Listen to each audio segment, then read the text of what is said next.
itu depigmentasi istilahnya. Jadi kehilangan warna kulit. Kalau gejala-gejala gatal begitu nggak ada sih. Karena adanya trauma. Jadi adanya trauma psikis. Kemudian bisa juga trauma fisik. Tidak menular pada orang lain. Jadi dia bukan seperti penyakit infeksi. Repigmentasi, pigmennya dikembalikan.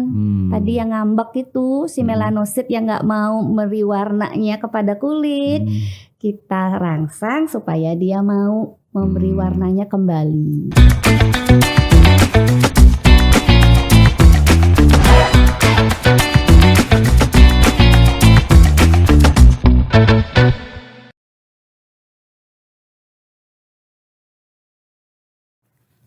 Halo Tribuner dan pembaca harian Pagi Surya.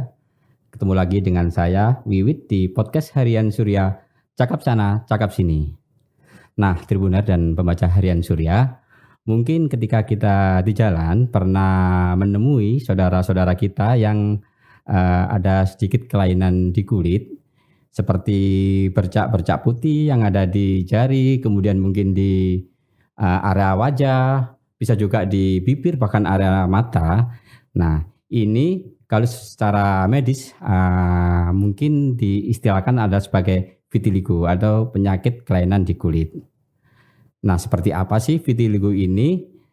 Hari ini saya kebetulan kedatangan seorang tamu, Dr. Ari, yang spesial di bidangnya, spesialis kulit dan kelamin, yang akan membahas tentang apa itu vitiligo secara gamblang. Saya sapa dulu Dr. Ari, selamat datang Dok di kantor harian Surya di podcast Cakap Sana Cakap Sini. Cakap sini, cakap sana, cakap sini. Jadi Dr. Ari Widyasti Bandem ini setiap harinya praktek di klinik Surabaya Skin Center di Surabaya.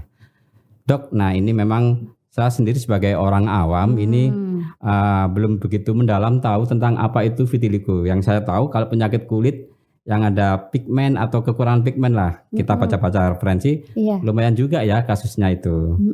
Kalau secara nasional mungkin tadi saya baca itu ada sekitar 150.000 per tahun di Indonesia. Apa sih Dok kalau dalam secara medis vitiligo ini? Konon juga nggak bisa disembuhkan ya penyakit ini. Aduh, kalau mungkin Dok dijelaskan dulu ya. Vitiligo ini seperti apa sih Dok? Jadi terima kasih Mas Wiwit sudah mengundang saya siang atau ke sore hari ini. Mudah-mudahan pendengar atau apa tadi istilahnya tribuners and pembaca harian Surya semuanya lagi sehat dan tidak ada yang vitiligo ya. Nah, ini yang penting ya. Yang itu yang penting. Semoga jadi, semuanya tetap sehat. Amin. Ya, amin. Nah, kembali lagi kepada vitiligo. Biasanya vitiligo ini didefinisikan sebagai suatu kelainan kulit itu depigmentasi istilahnya. Jadi kehilangan warna kulit atau kehilangan melanin ya. Jadi warna kulit kita itu disebabkan karena ada melanosit yang menghasilkan pigmen yang namanya melanin, memberikan warna coklat atau hitam kepada kulit kita. Nah, ini yang bermasalah sehingga kulit kita jadinya putih, tidak ada warna.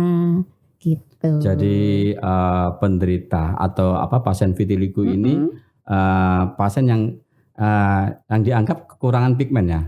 Jadi kehilangan pigmen. Jadi normal kita lahir itu kan mulus ya kulitnya, entah tipe kulitnya mungkin kalau orang Asia atau orang Indonesia kan termasuk mungkin kulit tipe 4, tipe 5, tipe 6. Jadi kita coklat sawo matang, kemudian ada juga saudara kita yang lebih gelap dari sawo matang, Mas.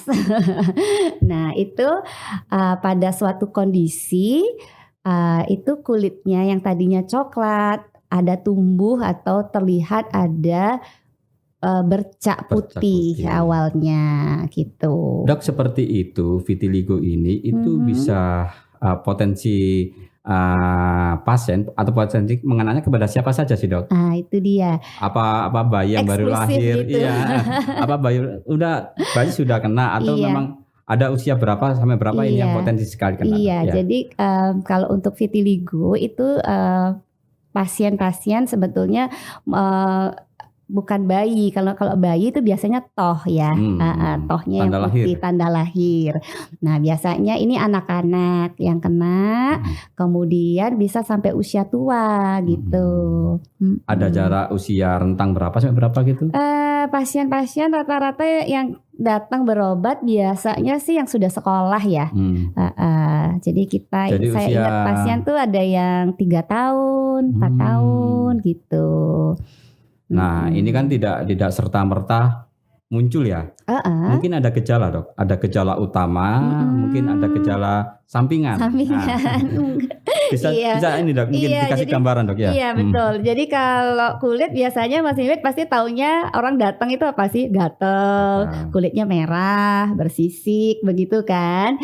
Nah, kalau pasien vitiligo ini sebetulnya kalau gejala-gejala gatal begitu nggak ada sih. Enggak pakai terasa gatal enggak ya? Terasa gatal panas gitu enggak, tapi yang dilihat adalah bercak putihnya justru.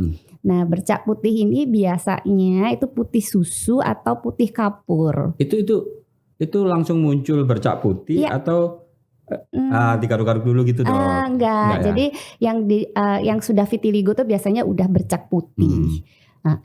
Jadi langsung kulitnya ada bercak putihnya, Dok, gitu. 1, 2 atau langsung banyak gitu, Dok? Bisa bervariasi. Jadi ada yang sedikit kecil gitu ya, mungkin diameter 1 cm pun ada. Kemudian ada yang sudah agak luas, lebar. Berarti kita tahunya ketika ini sudah agak menyebar ya? Biasanya yang datang biasanya udah agak lebar, karena kan kalau masih kecil itu mungkin dikiranya nanti akan hilang sendiri gitu ya. Nah, kalau yang vitiligo biasanya udah agak lama kok nggak hilang-hilang gitu. Terus mungkin meluas tadi atau nambah di suatu tempat yang lain gitu. Lazimnya di mana lazimnya? Biasanya awal-awal ada gitu. Biasanya yang dikeluhkan lebih banyak di wajah. Oh, wajah ya. Iya kan, karena begitu dilihat kan, kemudian atau di badan juga bisa ya. Gitu. Itu gejala utama ya. Mungkin ada gejala sampingan. Iya, nggak ada karena tuh. Apa? Karena pola makan. Itu penyebab maksudnya. Penyebab ya. Oke, jadi kalau pencetus ya. Nah, kalau pencetus itu memang yang saat ini yang lagi dikhawatirkan dan banyak yang datang berobat itu justru karena mengenal adanya penyakit autoimun. ini agak lebih berat ini ya. Iya kan, negara COVID ya. Jadi apa-apa, Dok, ini autoimun enggak gitu biasanya. Tapi memang benar enggak, Dok? Autoimun enggak itu? Iya. Jadi jadi kan tadi yang normal itu melanositnya menghasilkan pigmen. Kemudian mengapa disebut sebagai gangguan autoimun? Itu biasanya karena tubuh itu merespon, dikiranya ini si melanosit adalah benda asing, sehingga dirusak sendiri oleh sel pertahanan tubuhnya. Oh begitu ya? Iya, jadi makanya dia termasuk juga di dalam gangguan autoimun. Tapi banyak juga hal lain, bisa misalnya karena adanya trauma. Jadi adanya trauma psikis diawali, misalnya mungkin kehilangan orang yang disayangi, atau mungkin stres pekerjaan. Stres ya ini berarti ya? Iya, jadi trauma psikis kita sebut. Kemudian bisa juga trauma fisik. Trauma fisik itu karena tadi misalnya digaruk ya. Kemudian juga mungkin ada paparan bahan toksik.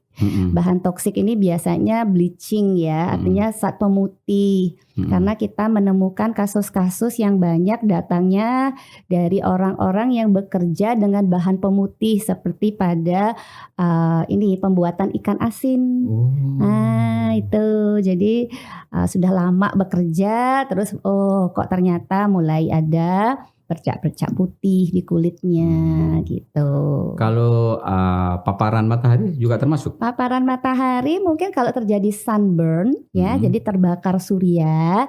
Nah itu biasanya bisa penyembuhannya menjadi kulitnya lebih gelap, ya kita sebut hiperpigmentasi.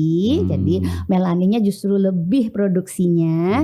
Sedangkan kalau pada vitiligo itu kan dia justru hipo atau malah tidak ada ini ini rusak gitu. Jadi bisa ada luka bakar, luka terbakar surya, atau mungkin sebelumnya ada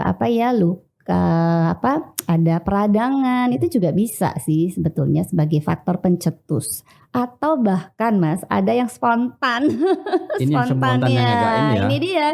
Kalau spontan ini nggak ada permisi, pokoknya dia langsung ada aja gitu. Itu kalau spontan itu karena tertular atau gimana? Enggak, yang jelas vitiligo tidak menular. Itu yang harus kita ingat jadi vitiligo ini bukan penyakit menular ya? Iya, tidak menular pada orang lain. Jadi dia bukan seperti penyakit infeksi begitu yang menular kepada orang lain. Kira-kira apa itu? Kok spontan itu karena itu sunburst itu ya? Unknown, tidak diketahui. Itu berapa persen itu, Dok? Jadi kalau persentase juga saya tidak membaca ya, artinya referensi. Tapi kecil ya itu ya.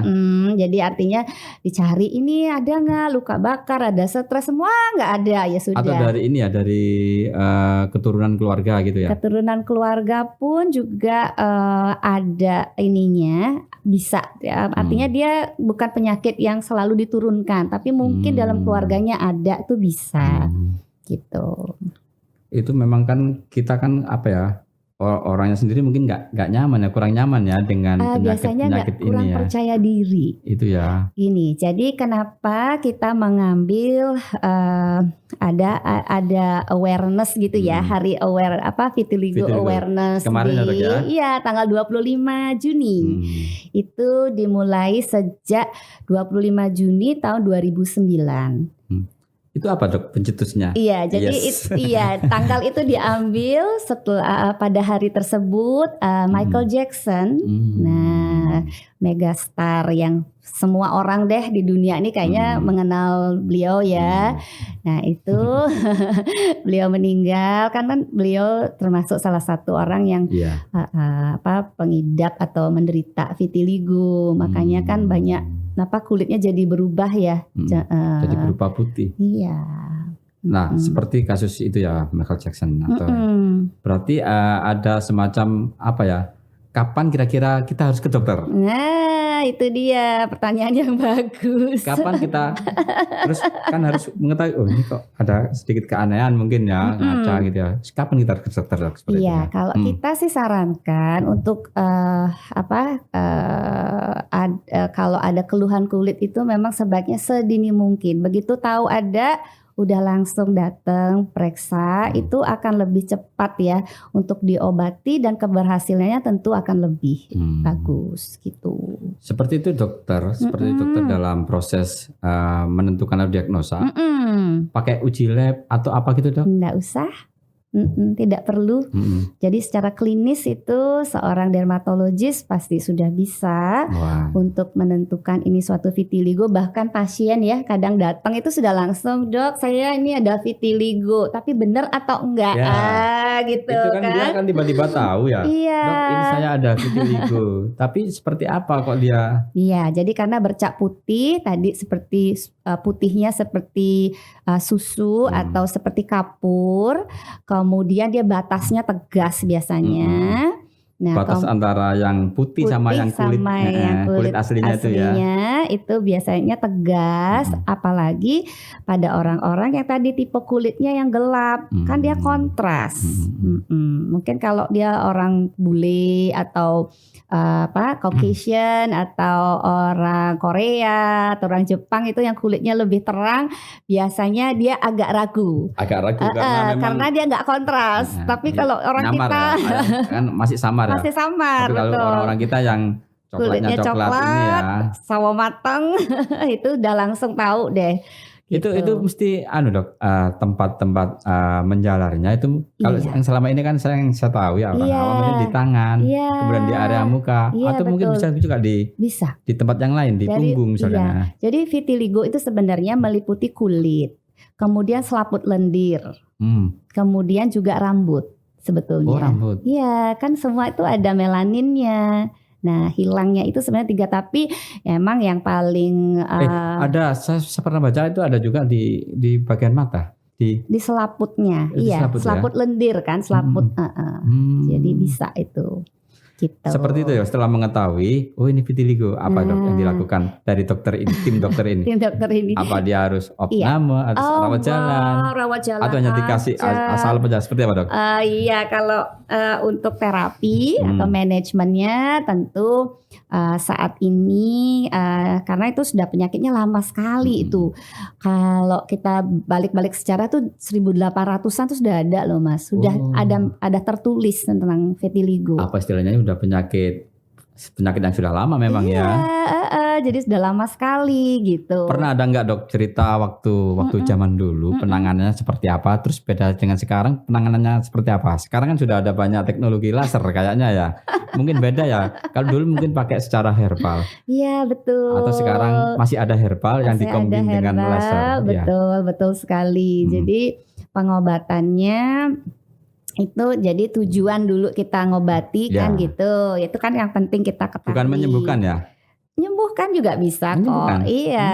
Jadi jangan dulu putus asa dulu ya. Teman-teman kita yang vitiligo tuh jangan putus asa dulu. Jadi banyak kasus-kasus yang bisa repigmentasinya total gitu bisa ya. Nah, satu tadi kalau kita manajemen itu satu sebenarnya kita ingin vitiligonya itu tidak meluas. Jadi yang bercaknya misalnya tadi yang kecil itu jangan sampai dia melebar, nambah di tempat-tempat lain. Pencegahan tidak meluasnya ini ya. Iya, pengobatan itu salah satu penyebaran itu. Ini ya. Iya, jadi jangan sampai dia luas. Apa ini istilahnya melokalisir gitu dok ya? Iya, betul ya. Dia menstabilkan istilahnya. Jadi ada vitiligo stabil. Jadi sudah segitu aja gitu kan. Nah, kemudian yang kedua itu tujuannya adalah repigmentasi. Dikeluarkan semua. Repigmentasi, pigmennya dikembalikan. Tadi yang ngambek itu si melanosit yang nggak mau beri warnanya kepada kulit, kita rangsang supaya dia mau memberi warnanya kembali. Tentu butuh waktu ya. Ya. Bertahun-tahun. Iya, ada yang cepat, ada yang ini gitu. Terus yang ketiga itu adalah jangan sampai dia relapse atau kambuh. Jadi kadang ada yang sudah total bagus, sudah kembali warna kulitnya, tapi dia karena tadi kita faktor pencetusnya juga masih nggak tahu yang mana, kan masih diduga ini, diduga itu. Nah itu dia bisa kambuh, jadi bisa lagi dia putih lagi Mas gitu. Berarti saya menganggap diagnosa ini juga mencari faktor pencetus ya. Iya. Kemudian faktor pencetus ini yang di. Iya betul, yang harus kita tangani. Ditangani ya. Iya, jadi misalnya kalau orang-orang tadi yang terpapar misalnya sama bahan toksik ya tentu kita harus cegah dong, jangan lagi kalau enggak mau vitiligo gitu. Sebagai salah satu upaya ya, untuk mencegah. Gitu. Terus kalau stres harus di manage ya, dikelola dong stresnya. Enak diomongin tapi coba deh dikerjain. Saya kemarin juga sulit. Ada beberapa foto yang kemarin dikirim dari dokter, mungkin nanti juga dapat kita lihat di sini foto-foto kasus. Ya. Kalau di Surabaya sendiri seperti apa sih dok penyebaran kasus ini dok? Apakah tergolong tinggi atau kecil sekali lah? Iya ya, kalau mungkin karena vitiligo itu kan tidak mengancam nyawa, tidak mengancam jiwa. Jauh dari nyawa. Jauh, jadi kita bersyukur juga ya gitu. Jadi karena itu, terus kemudian tadi keluhannya kan memang kalau kita lihat kan bercak putihnya itu. Apalagi kalau sekarang sudah makin pintar, artinya orang sudah makin aware, sudah makin mengetahui oh itu vitiligo. Vitiligo tidak menular, vitiligo tidak mengancam nyawa. Tentu untuk datang ke layanan kesehatan mungkin masih bisa ditunda gitu ya. Kecuali kalau infeksi misalnya sudah nggak bisa jalan, sakit, panas, nah itu pasti cepet-cepet dong. Kalau vitiligo mungkin karena itu agak tertunda datangnya ke layanan kesehatan. Jadi mungkin kasus-kasus yang kita temui itu tidak menggambarkan seluruh kasus yang ada. Jadi kalau kasusnya kalau dalam teori atau dalam referensi dikatakan prevalensi atau incidence-nya itu adalah 0,5-2% dari seluruh jumlah penduduk. Populasi ya. Jadi kan banyak itu sebetulnya gitu. Kalau ini ada gambar, Iya. ini lagi proses penyembuhan kayaknya ya, repigmentasi Iya, ya. betul. Nah, itu yang tadi saya bilang repigmentasi. Jadi tadi modalitasnya selain tadi bisa yang topikal atau krim, itu kalau di Surabaya Skin Center memang ada alat yang namanya fototerapi memakai sinar UVB. Ini yang apa ini sebelum dan sesudah ini ya, Iya. penanganan ya ini ya. Nah, tadi kan saya jelaskan kalau repigmentasinya itu kita merangsang melanosit ya. Melanositnya yang ada simpanan pigmennya itu biasanya di akar rambut, Mas. Itu yang diambil. Itu yang biasanya dirangsang, makanya dia ceplok-ceplok gitu kan. Nah, Iya, biasanya iya. dia munculnya di akar rambut gitu. Jadi makanya dia bentuknya folikuler kita sebut. Iya. Jadi kecil-kecil terus nanti dia akan makin merata. Nyambung gitu ya. Nyambung gitu. Ini repigmentasi ya ini ya. Iya. Memang ada beberapa tahapannya Dok dalam pengobatan itu ya. Ya, jadi pengobatan biasanya diawali pasti yang ringan dulu ya. Coba dulu dengan pemakaian krim atau topikal kita sebut ya. Kemudian kadang-kadang juga kalau luas banget itu kadang-kadang kita tambahkan dengan obat minum. Karena kan dia tidak ingin meluas, kita ingin dia itu supaya dia stabil gitu kan. Nah, itu kadang-kadang ada dibutuhkan obat-obat imunosupresif agent. Jadi supaya dia nggak tambah luas gitu. Nah, kemudian kita juga tadi karena fototerapi ini ternyata efektif ya. Dia efektif, kemudian ini berbeda loh Mas, sinar ini jadi bukan sinar X-ray ya, bukan sinar ronsen. Biasanya orang takut Dok, nanti takutnya kanker. Merusak sel-sel gitu ya. Betul. Jadi ini sudah diteliti bahwa ya dia efektif dan aman ya, safe gitu ya untuk pengobatan vitiligo gitu. Sinar UVB. Ya. Jadi itu UVB. sinar tampak ya. Jadi kayak sinar matahari itu kan Mejiku Hibiu tuh kan. Bukan sinar laser, beda ya. Jadi ini kalau ini masih belum laser. Jadi dia belum dengan teknologi laser. Ada sih laser. Itu namanya excimer laser. Ada juga ya berarti ya. Cuma kalau laser itu nggak bisa diterapkan pada kulit yang luas.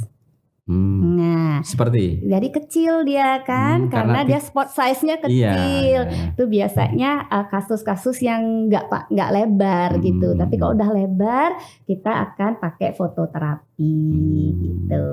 Untuk sementara pengobatan fototerapi ini yang paling modern saat ini Dok ya. Kira-kira atau itu ada lagi? Jadi fototerapi, kemudian tadi excimer laser, mungkin yang paling baru. Cuma yang kita sudah lihat keefektivitasnya, kemudian biaya juga Mas. Kalau laser itu biayanya mahal gitu. Tapi hasilnya lebih cepat ya. Iya, enggak sih, kalau udah diteliti itu sama sih sebetulnya. Karena memang semua ini harus diulang ya. Jadi nggak bisa sekali stres hilang. Jadi kadang untuk melihat respon terapinya aja kita kadang-kadang butuh waktu sampai 8 minggu. Wah, jadi orangnya ngoles. Kalau enggak bisa memicu lebih luas karena stres. Iya stres, makanya kita harus bilangin gitu kan. Soalnya dioles, besoknya dioles, kok nggak ada hasil Dok gitu kan. Kadang-kadang pasiennya udah ganti dokter aja deh. Jadi pasti kita kita sampaikan ke pasien bahwa untuk tadi repigmentasi atau merangsang si melanosit itu untuk menghasilkan warna itu akan butuh waktu panjang. Jadi jangan ditunggu 2 minggu, ditunggunya itu biasanya sebulan gitu baru bisa kita evaluasi. Sebulan itu baru konsultasi kok baru masih lihat, ada baru gitu ya. Ini kok baru munculnya kayak tadi tuh titik gitu aja udah senang kita, dah titik itu berarti sudah kemajuan udah respon, ya. iya gitu. Nunggu titik lagi 1 bulan lagi. Enggak, enggak gitu sih, enggak harus 1 bulan 1 titik, enggak sih kayak tadi kan banyak ya. Jadi ini ya Dok ya, istilahnya ada tahapan-tahapan penyembuhan, ada tahapan-tahapan penyembuhan yang harus memang dilakukan ya Oh, gitu. untuk mencapai taraf penyembuhan itu ya. Iya, betul butuh waktu. Kalau obat-obatan memang harus pakai obat secara minum atau memang hanya terapi di luar aja? Iya, bisa terapi tadi kan oles, ada terapi obat minum ada juga ya. Kadang-kadang banyak penelitian juga kadang-kadang itu mungkin ada yang kekurangan vitamin atau antioksidan ya, karena radikal bebas itu kan juga merusak kulit sehingga itu juga biasanya ditambahkan. Kalau seperti kemarin sempat pandemi banyak Iya. orang stres, apakah banyak yang tambah juga ini pasien-pasien yang Vitiligonya, vitiligonya saya kira sih masih stabil Nggak juga ya. Karena tadi Mas, jadi satu dia nggak mengancam nyawa kan, terus habis itu gejala yang lain gatal, panas atau sakit nggak ada, jadi lebih ke warna tadi. Kalau bahasa orang awam apa sih dok? Iya, saya mau cari-cari dari kemarin kok nggak dapet ya. Vitiligo.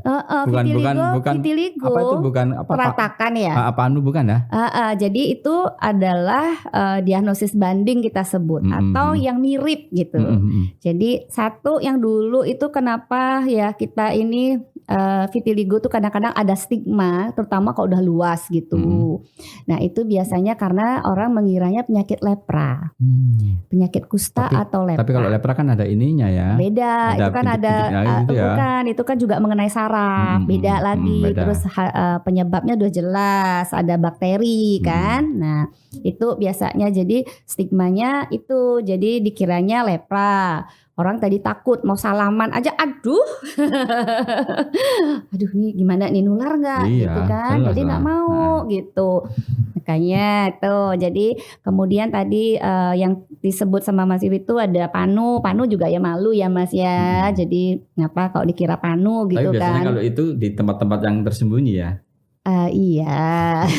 Tapi yang terakhir tadi dok mungkin agak mirip ya. Yang mana tuh ya? Penjenengan yang Peratakan itu, peratakan atau kita sebut pityriasis alba itu biasanya pada anak-anak yang terpapar banyak matahari, kemudian memang ada dia ada kecenderungan lah, jadi agak bersisik begitu, terutama kalau habis main ya, mungkin di luar gitu ya, paparan sinar matahari atau kena angin atau habis main layang-layangan, panas-panasan, terus nanti ada belang-belang gitu ya. Iya, belang-belang, tapi kan belangnya nggak seperti vitiligo. Kalau vitiligo tuh pasti putih. Terus terpusat dia ya, satu titik gitu ya. Terus dia seperti kapur atau susu yang putih banget. Kalau yang peratakan tuh masih nggak sejelas vitiligo sih. Tadi di awal dok, itu disebutkan bahwa rentan umur mungkin sekitar usia produktif ya, sampai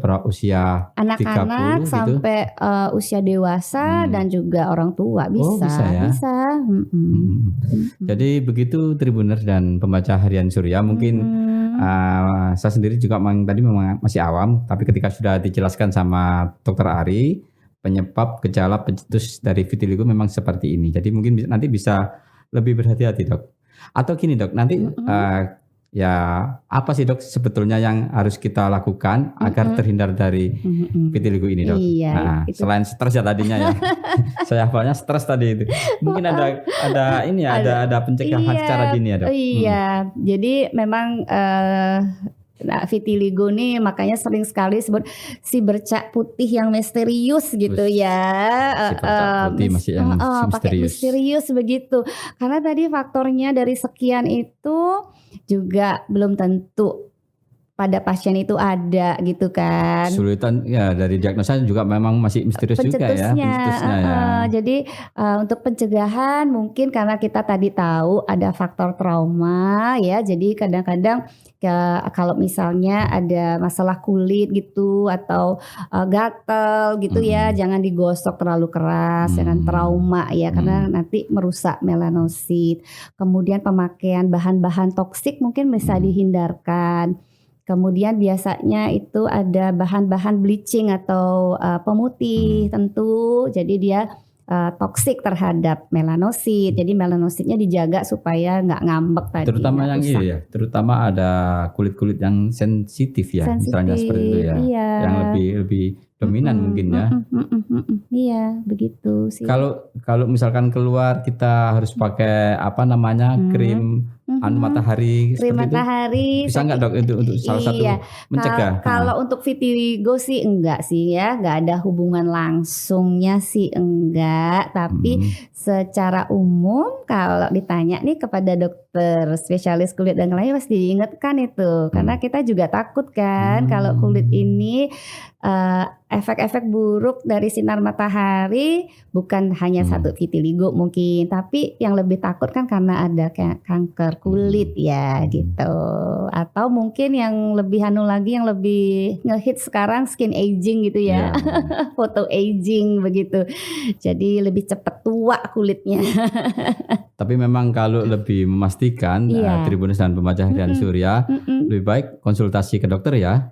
Misalkan ada bintik putih atau jadi sedini mungkin lah gitu, karena kalau tadi kan kalau sudah luas banget, nah itu tentu pengobatannya jadi lama, jadi lebih mahal, kemudian dia gagal responnya lebih tinggi kan, makanya tadi Mas Wiwit di awal udah bilangnya gak bisa sembuh ya dok. Bisa tapi lama. Bisa gitu, ada bahkan yang tadi yang spontan ada, spontan hilang juga ada gitu. Jadi masih sedikit apa istilahnya misterius ya kan. Lebih baik memang sedini mungkin menjaga atau mencegah penyakit ini agar tidak menyebar atau meluas gitu ya. Betul. Ya berkunjunglah ke dokter kulit, layanan kesehatan ya di mana aja sekarang kan sudah ada ya. Kalau pengobatannya masih ditanggung BPJS enggak dok? Iya, jadi memang ada fototerapi pun juga ada sih. Jadi artinya mungkin kalau kemarin-kemarin itu memang sempat ya karena vitiligo ini dianggap kosmetik ya, jadi nggak ditanggung. Tapi kalau sudah tahu pencetusnya aja bisa autoimun, kemudian bisa ada tadi ya trauma dan segalanya ya. Kalau alatnya ada, saya kira saya tahu bahwa memang itu bisa ditanggung BPJS juga. Jadi begitu Tribuners dan pembaca harian Surya, obrolan kita di Cakap Sana Cakap Sini tentang vitiligo. Bagaimana untuk mencegah ini lebih baik ya, memang lebih baik mencegah nanti daripada mengobati dengan biaya yang tentunya tidak murah ya kan. Jadi begitu Tribuners dan pembaca harian Surya, Cakap Sana Cakap Sini saya dengan Dr. Ari Widiasti Bandem dari Surabaya, dari Klinik Surabaya Skin Center Surabaya. Demikian, terima kasih.